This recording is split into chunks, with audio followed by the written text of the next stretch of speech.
In just 47 seconds, one of Britain's most beloved actors was thrown off live television in a meltdown that left the studio audience gasping. What started as a simple chat about theater turned into an absolute car crash when host Denise Welch completely lost it, screaming at Sir Ian McKellen before booting him off the show in front of millions of viewers. This wasn't a polite disagreement. This was a full-blown explosion that nobody saw coming. Before we get into this chaos, make sure you subscribe to this channel. We bring you daily videos exposing Britain's darkest scandals, and trust me, you won't want to miss what happens next on British television. Last night on Loose Women, the atmosphere in the studio felt different from the moment Ian McKellen walked onto the set. The legendary actor, known for playing Gandalf and Magneto, sat down with the panel expecting to talk about his latest theatre production in London's West End. The audience clapped warmly as he settled into his seat, flashing that famous smile everyone knows and loves. But Denise Welch had other plans for this conversation. "So, Ian, lovely to have you here," Denise began, her voice dripping with something that didn't quite sound like warmth. The other panelists seemed to sense it too. You could see them exchanging quick glances, trying to figure out where this was heading. Ian, being the professional he is, thanked her graciously and started talking about his passion for bringing Shakespeare to younger audiences. But Denise wasn't interested in Shakespeare. Not even a little bit. "That's all very nice," she interrupted, waving her hand dismissively. "But what I really want to know is why you think your opinion matters more than everyone else's when it comes to politics." The studio went quiet. Like, properly quiet. You could hear someone's phone buzzing in the audience. Ian's smile faded just slightly, and he tilted his head, clearly confused about where this was coming from. "I'm sorry, Denise. I'm not quite sure what you mean," Ian replied, keeping his voice calm and measured. "I've always believed that everyone's opinion matters equally in a democracy." Denise let out this harsh laugh that made everyone uncomfortable. "Oh, please, don't play innocent with me. You've been running your mouth about Brexit, about the government, acting like you know better than ordinary working people. You live in your fancy theater world, completely out of touch with reality." Now, here's where it got really tense. The other panelists tried to jump in, tried to steer the conversation somewhere less hostile, but Denise wasn't having it. She kept her eyes locked on Ian like a predator watching its prey. Ian, to his credit, remained composed, but you could see the confusion and hurt starting to show on his face. "Denise, I've spent my entire career fighting for equality and human rights," Ian said carefully. "I've used whatever platform I have to speak up for people who don't have a voice. That's not about thinking I'm better than anyone. That's about responsibility." "Responsibility?" Denise snapped back, her voice getting louder. "You want to talk about responsibility? How about the responsibility to shut up when you don't know what you're talking about? How about the responsibility to let normal people speak without celebrities like you drowning them out?" The audience started murmuring. This wasn't normal Loose Women banter. This was getting nasty, and everyone could feel it. One of the other panelists, clearly trying to rescue the situation, suggested they take a quick break. But Denise shot her such a fierce look that she immediately went silent. Ian shifted in his seat, and you could see him trying to decide how to handle this. He's dealt with difficult interviews before, but this was different. This was personal, and it was getting more hostile by the second. "I think perhaps we've gotten off on the wrong foot here," Ian said, his voice still measured but with a slight edge now. "I came here to talk about theater and the arts, not to be attacked for expressing my opinions as a citizen." "There you go again," Denise practically shouted, playing the victim card. "You celebrities are all the same. You can dish it out, but you can't take it when someone actually challenges you." "I'm not playing any card, Denise," Ian replied, and now his voice was definitely firmer. "I'm simply pointing out that you've been hostile from the moment I sat down, and I'm genuinely confused about why."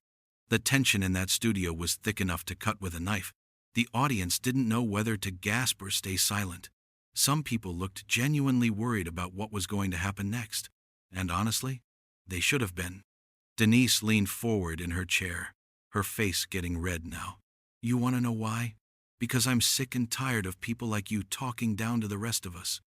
You walk around with your knighthood, acting like you're some kind of moral authority, when really you're just another privileged man who's never had to struggle a day in his life." That's when Ian's expression changed. The confusion was gone. replaced by something harder. He sat up straighter in his chair and looked directly at Denise. "Now, that is simply not true, and it's deeply unfair," Ian said, his voice louder now but still controlled. "I grew up in a working-class family in Lancashire. My father was a civil engineer, and we certainly weren't wealthy. I've worked incredibly hard for everything I've achieved, and I've faced discrimination and hatred for being gay at a time when it was literally illegal." "Oh, here we go," Denise muttered, rolling her eyes. The sob story. The audience actually gasped at that. Like, audibly gasped. Even the camera operators seemed shocked. One of the other panelists put her hand over her mouth. This had crossed a line, and everyone knew it. Ian's face went pale. For a moment, he looked like he'd been physically slapped. When he spoke again, his voice was shaking slightly, but not with fear, with anger. "Excuse me?" he said quietly, dangerously. "Did you just dismiss my experiences of discrimination as a sob story?" Denise shrugged.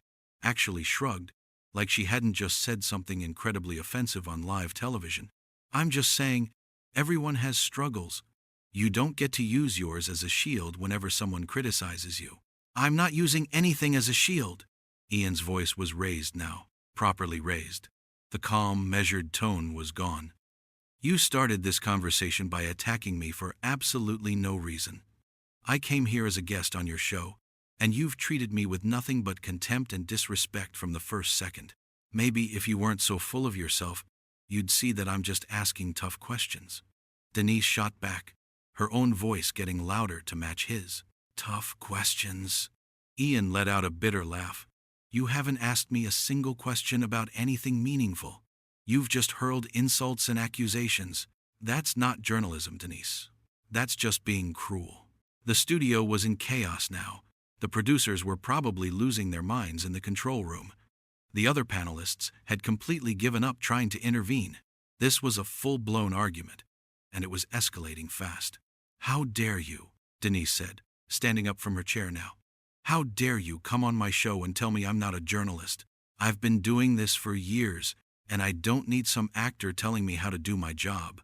Ian stood up too, and for a moment they were just standing there, facing each other across the table. The audience was silent now, everyone holding their breath to see what would happen next. "Your job?" Ian said, his voice cutting. "Your job is supposed to be having conversations with guests, making them feel welcome, discussing interesting topics. What you've done here is ambush me with hostility for reasons I still don't understand. This isn't journalism, Denise. This is just you taking out whatever personal issues you have on a guest who did nothing to deserve it." Denise's face went from red to almost purple. Her hands were shaking, and when she spoke, she was almost screaming. "Personal issues? You want to talk about personal issues? How about your personal issue of thinking you're better than everyone else? How about your personal issue of lecturing the country from your ivory tower?" "I have never, ever claimed to be better than anyone," Ian shouted back, and now he was properly angry too. His famous composure was completely gone. "I have spent my entire life trying to make the world a better place, fighting for people's rights, using my voice for good, and you're standing here attacking me for it like I've committed some kind of crime." "You have committed a crime," Denise yelled. "The crime of being a pompous, self-righteous arse who thinks his opinions are worth more than ordinary people's." The audience let out a collective shocked sound. Someone actually said, "Oh my God," loud enough for the microphones to pick it up. The other panelists looked absolutely horrified. This was beyond anything anyone had expected. Ian's jaw dropped. For a second, he just stood there, staring at Denise like he couldn't believe what he'd just heard. When he found his voice again, it was cold and hard. "I will not sit here and be spoken to like this," he said firmly. "I have been nothing but respectful to you and this show, and you have repaid that with aggression and insults. This is disgraceful behavior, Denise, and you should be ashamed of yourself." "Ashamed?" Denise laughed, but it was a nasty, bitter sound. "I'm not ashamed of calling out your nonsense. Someone needed to say it, and I'm glad it was me." "You know what?" Ian said, reaching down to unclip his microphone. "I'm done here. I don't have to sit here and take this abuse." "Abuse?"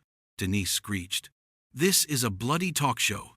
If you can't handle a little pushback, Then maybe you should stick to your scripts where everyone tells you how wonderful you are.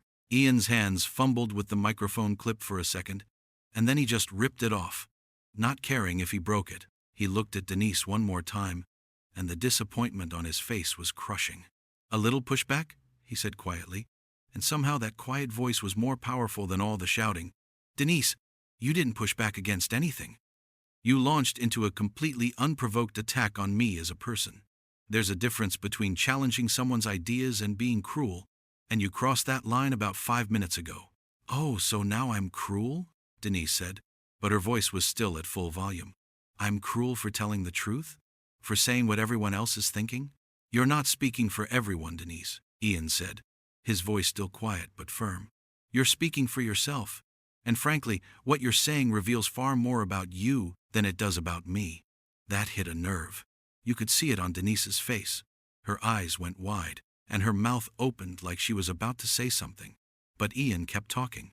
"I have spent decades advocating for kindness, for understanding, for equality. And you know what? I'm proud of that. I won't apologize for using whatever influence I have to try to make the world better. If that makes me pompous in your eyes, then so be it. But I know who I am, and I know what I stand for. And I don't need your approval or anyone else's." The studio was absolutely silent. Every single person was frozen, watching this unfold. Ian picked up his jacket from the back of the chair and started to put it on. "Where the hell do you think you're going?" Denise demanded, her voice still aggressive but now with a hint of panic. "We're in the middle of a show." "I'm leaving," Ian said simply.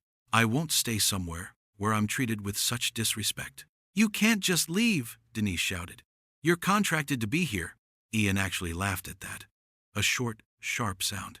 "Watch me." He started walking toward the edge of the set, and that's when Denise completely lost it. She came around the table, still shouting at him. "Fine.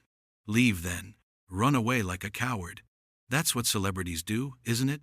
When things get tough, you just run back to your comfortable lives." Ian stopped walking and turned around slowly. His face was calm now, eerily calm, and that somehow made everything more intense. "A coward?" he said softly. "Denise, I came out as gay when it was illegal. I've been arrested for protesting against discrimination. I've stood on stages and in front of cameras and defended people's rights when it was dangerous to do so. I have faced down actual hatred and violence in my life. And you think I'm running away from you?" He shook his head, almost sadly. "I'm not running away, Denise. I'm choosing not to waste another second of my time with someone who has shown themselves to be needlessly aggressive and mean-spirited. There's a difference." "Get out then," Denise screamed, completely losing control now. "Get the hell off my show. We don't need you here anyway." "Your show?" One of the other panelists finally found her voice. "Denise, this is everyone's show." "Shut up!" Denise snapped at her colleague. "Just shut up! This is between me and him." But Ian wasn't engaging anymore. He adjusted his jacket, held his head high, and started walking off the set again. The cameras followed him, and you could see the dignity in every step he took. He didn't storm off in a rage. He didn't throw anything or make a scene. He just walked away with his head held high. Denise stood there, breathing hard, her face still red with anger. She watched him go, and then suddenly seemed to realize what had just happened, that this had all been broadcast live to millions of people. "Fine, good riddance," she shouted after him, but her voice cracked slightly. "We don't need actors who can't handle real conversations." But Ian McKellen was already gone. He pushed through the doors at the side of the studio and disappeared from view, leaving behind the most explosive television moment in Loose Women history. The audience sat in stunned silence. Nobody knew whether to clap, to boo, or to just sit there in shock. The other panelists looked at each other with wide eyes, clearly unsure what to do next. And Denise just stood there, in the middle of the set, alone, breathing heavily. One of the producers' voices came through someone's earpiece, loud enough for the microphones to catch. "Cut to commercial. Cut to commercial now." The camera started to pull away, but not before catching Denise's face one more time. And for just a second, just a brief moment, you could see something flash across her expression. Maybe regret, maybe realization, maybe just shock at what she'd done. But it was too late. Ian McKellen had walked off the Loose Women set, and everyone watching knew exactly who was in the wrong. The most respected actor in Britain had been driven away by a host who'd lost control, and the whole country had watched it happen live. The cameras finally cut away, leaving millions of viewers sitting at home, their mouths hanging open, trying to process what they'd just witnessed. Because this wasn't just drama. This was a complete meltdown, a total car crash of an interview that would be talked about for years to come. And it was all Denise Welch's fault.